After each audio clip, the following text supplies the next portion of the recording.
Broads Media. What is going on, everybody? Welcome on in to Sports Talk with Broads. The Flyers had a very Flyer-like Saturday afternoon, which is a shame because I love the 1 o'clock puck drop. It's actually my favorite time to watch 60 minutes of puck. You know what I'm saying? But it sucks when your team's getting annihilated in their own defensive zone because Ottawa's forecheck is too heavy. It sucks when you're passing up shots on net when you're Tyson Forster, which then results on having to take a penalty on the back check. I look up after 57 minutes, so there's only 3 minutes left in the game, and I see one shot on net for the Flyers. That's what it felt like. Yo, fellas, come on. There was an odd man rush for Morgan Frost, and this dude, who's having a horrendous start to the season, drops the puck for a drop pass, but he did it too early, causing an offsides. He skated himself offsides. You have to take advantage of these odd man rushes, dude. That's horrendous. I mean, that is garbage level stuff, and he doesn't have the wiggle room or the leash to be starting the season off slow. A lot of these guys, though, have been underwhelming.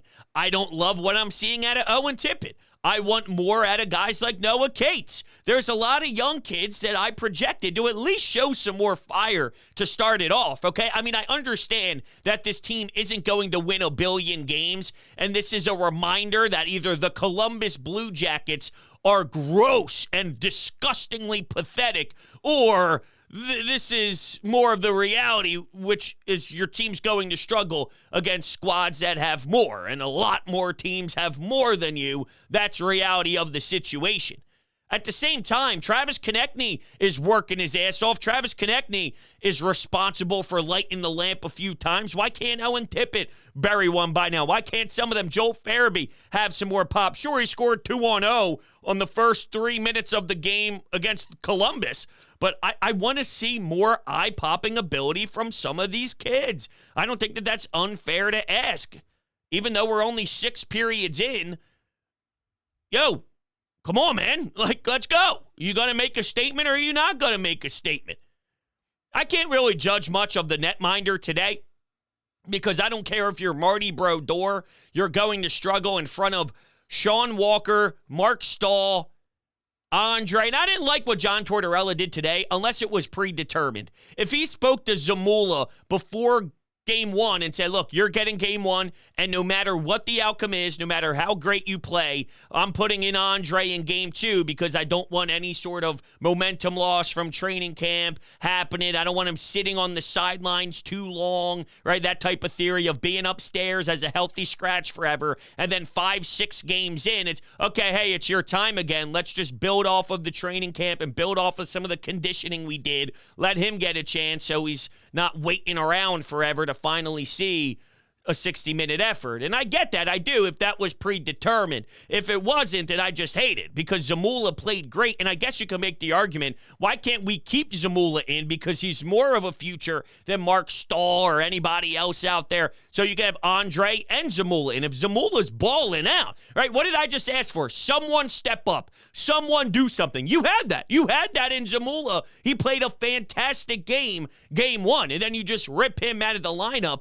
It doesn't need to be that way. If that was the only thing you could have done, then maybe I could swallow the pill easier. But that's not the case. Instead, I'm watching Mark Stahl, who's basically a cone out there. He's a traffic cone and gets abused nonstop. And, yo, Coach, you were even the one to mention that he's going to be in and out of this lineup. He's a veteran presence, but we expect some younger kids to grab some time, and he will be in a suit sometimes watching the games. Well, yeah, what has he done? What has he done? In regards to Brink and Forster, you can make more of a legitimate change there because I didn't think Brink lit the world on fire. Forster had an assist on a power play, couple-man advantage, puts one on net, and then Travis Konechny buries the rebound. He's on a mission. He's even staring down the bench, throwing in his little inner Bryce Harper after his bingo. Just sucks he doesn't really have a team surrounding him because I'm enjoying what he's doing big time. Like I've always enjoyed Travis Konechny. I always thought that maybe some valued him so high that my debate with some Flyers fans over the last few years had more of a negative tone surrounding him because of what others thought maybe he could be. But I'd say the last 2 years, after scoring 30 last year and the start to this season, I'm just enjoying Travis Konechny way more than I ever have. I don't know why that is. I think it's because of the internal Flyers debate. I have no idea. I'm speaking out loud to you. But I'm telling you what, I think maybe it's because he's really blossomed and he grew, and I don't think he's as immature anymore. He's learned the tricks of the trade. He's been around the block. He's seen a lot of training camps. He's been through a lot of seasons now. He's just a more polished pro, and I think I have a more appreciation for that part of his game and that part of his approach, and he's just got some killer eyes on him, you know? So speaking of Andre, I despised the rim. I thought the rim was bad, and I even thought after the rim was bad. Tough spot to be in for sure, but you're going to be in tough spots in this league. It's happening quick. They will get on top of you quickly with the forecheck. If the puck's behind the net, if it's a little bit off to the right side of the netminder, here comes the forecheck in waves. Rimming the puck won't succeed.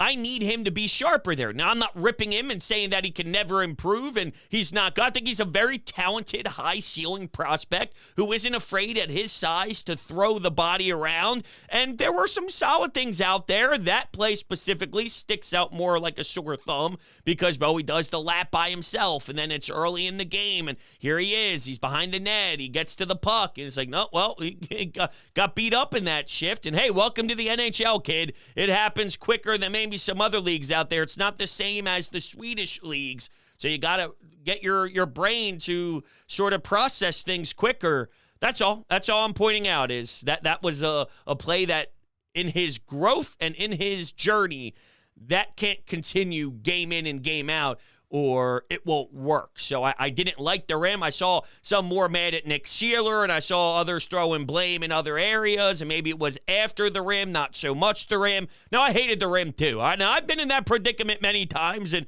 it's not fun. And no winger likes when you rim the puck because you know the defenseman is probably going to pinch, so you might get clocked and you might get bodied and buried by the wall. But if you can make a nice chip play, I guess, and use the boards to your advantage, have your center swinging so he could pick up the puck. Maybe you get some sort of numbers and a rush down the ice, but that wasn't the case on that play, and I don't like the rim. You have to find something, but maybe eat it and wait for help, or chip it to maybe a D to D, and you try and like chip it off the wall behind the net and get your D-man to swing in the other corner to make an outlet pass, or use the glass, chip it off the glass and out, and then you just kind of reestablish some sort of neutral zone pressure. But that won't work. That won't fly. I didn't like it there. Couturier, the boarding call was horrible. No? Now you're giving Ottawa a 2-0 lead because on a basic, I'm going to get the puck in and then go take the body, they call a boarding. You're sitting for 2 minutes. That's a disaster call. I thought the ref sucked all over the 5-on-3, 4-on-3, 5-on-4. Yo, can we get some flow, please? Can we get some sort of game established, puck movement? Let the guys play. I'm not here to watch you blow your damn whistle. That was not a penalty. It was not a penalty, and they were trash pretty much everywhere around. What is a penalty is when Claude Giroux takes the stick of Cam York and throws it, and then he actually bitched to the referees afterwards as if he did nothing wrong. My guy, you stole his stick. You're not allowed to do that. Come on, G.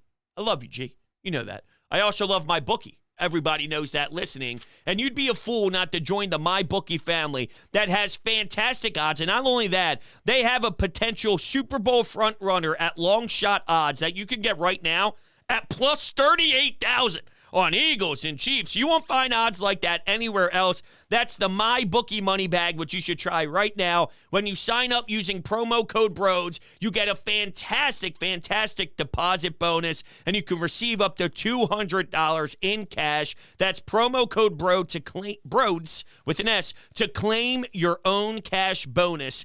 MyBookie has a no-strings-attached cash bonus that lets you deposit and withdraw quickly. Odds boost, same-game parlays, and you can take advantage of huge prize pool contests.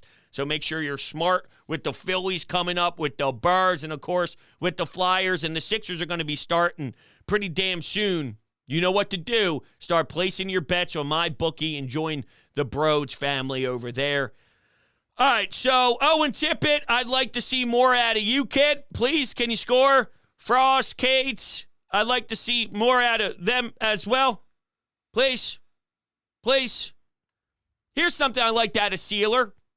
You want the kids to know that they got the support in the room. You want everyone who's younger and trying to make this team and play freely to know that if something is to happen, there are vets that have their back. And you would probably project that to be the fourth line, which I actually kind of enjoy what they establish. I'm not going to lie. I like what they bring to the table.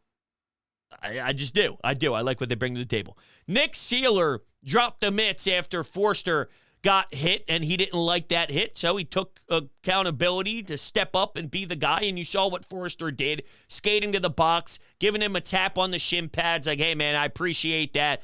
That's going to matter, right? If you want these kids to show off their skill set and play freely and not have to worry about that part of the game, because there are guys on the other teams that know, all right, this kid's in his first year, this kid's in his second year, the Flyers are trying to rebuild, let's intimidate them, we can get away with certain things. Well, no, hold on, here's Delorier. Oh, no, hold on, here's Nick Sealer. I do like that for their current makeup and to try and get the most out of some skilled youth. They don't have to worry about sticking up for themselves. Some might, though.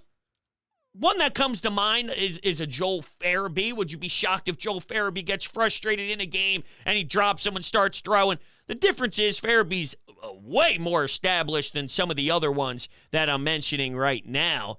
But, I know Farabee scored a couple minutes into that first game, but I want Farabee to look like Konechny. Even on a team that's not going to win many games, you can pop more than others. You can have more overwhelming shifts where you look like the aggressor, where you're working in the offensive zone, where you're not trapped in your D zone. Sometimes that's just a product of who your defensemen are, and this isn't surprising. We definitely figured that a lot of teams would set up, and a lot of teams would beat you to loose pucks, and even if it's a 50-50 battle, you'll get overwhelmed. This isn't really anything surprising, but it doesn't make it easier when you're watching. Now, maybe Rasmus Ristolainen, if he's anything similar to last year's Rasmus Ristolainen, maybe it helps out more. I don't know, though. And with Sanheim, I'll say this. As bad as today was, and I thought today had some really ugly moments, the full body of work over the first 6 periods tend to lean more promising than not. So we can clean up those problems, I hope.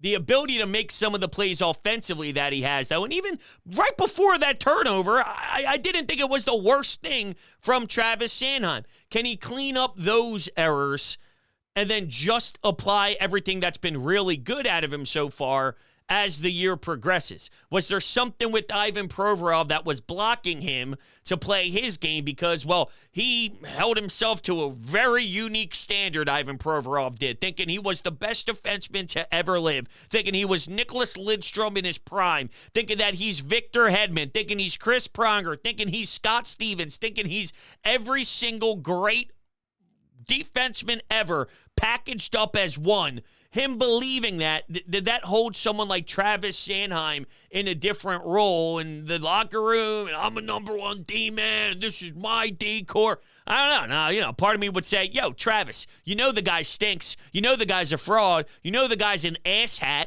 So do something about it. Screw him.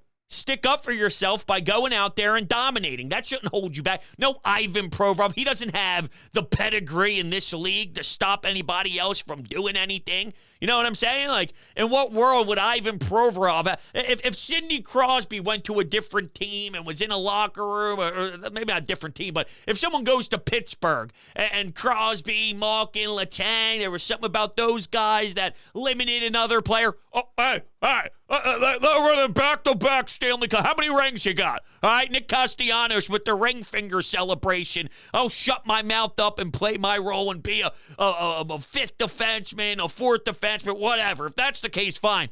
Ivan Provorov, that narrative doesn't fly with me fully if that was the case. So for some grabbing onto that angle, if it is, then it tells me more about Travis Sanheim that I don't like. But, I can't rule it out, I guess. I can't rule it out, I guess. So I'll just take this as like a 15-minute hit. This isn't going to be a full episode. We'll just kind of rock it with a halfer because it is the weekend and there's a lot coming up here with the Phils and the Eagles and all that stuff. So, yeah, we'll keep our eye out on the Flyers, though. I just wanted to share my thoughts on what happened during this afternoon. I know we got a back-to-back coming up. I have the schedule right here in front of me. What do we have? A Tuesday? Is it a Tuesday, Wednesday? Yeah, we have the Canucks on Tuesday, even though that's NLCS Game 2. We have the Oilers on Wednesday. So I'll probably package those two games up together and do a combo show at some point next week, just looking ahead at what we have because it's a busy time for sure. All right, everybody, I love you to death. You know that I appreciate it. Go Flyers.